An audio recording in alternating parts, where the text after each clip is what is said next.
नमस्कार। आज हामी अलि गहिरिएर हेर्दैछौँ यो धान बालीलाई दुःख दिने मुख्य किराहरूको बारेमा। हो धान त अब हाम्रो प्रमुख बाली नै भयो होइन। अनि यी किराले त कति धेरै क्षति गर्छन् नि। एकदमै।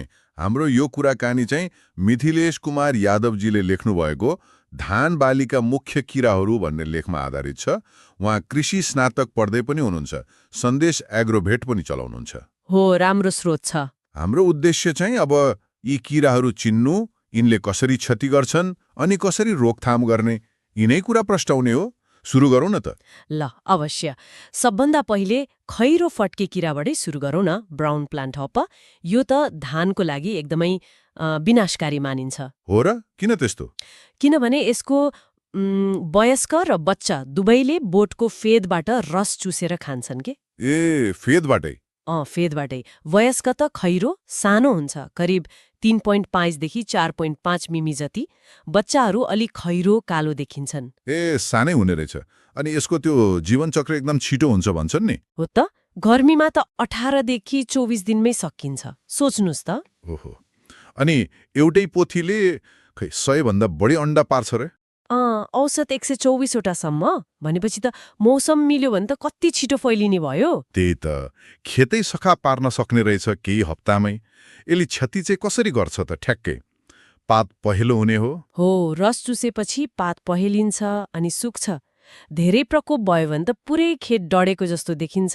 त्यसलाई हपर बर्न भन्छन् नि। हपर बर्न? अनि यसले अरू रोग पनि सार्छ कि? सार्छ नि। ग्रास स्टर्न जस्ता भाइरस रोगहरू सार्दिन्छ। त्यो झन् ठूलो नोक्सान भयो।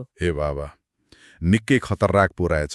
यसलाई कसरी रोक्ने त किसानहरूले? के उपायहरू छन् कि? छन् नि। व्यवस्थापन त सुरुदेखि नै, मतलब रोप्दाखेरि दूरी मिलाउनु पर्यो। दूरी। अनि खेतलाई कहिले सुक्खा कहिले ओसिलो बनाइराख्ने, त्यो पनि एक उपाय हो। अनि अर्को चाहिँ प्रतिरोधी जातहरू जस्तै IR 36, IR 64 लगाउने।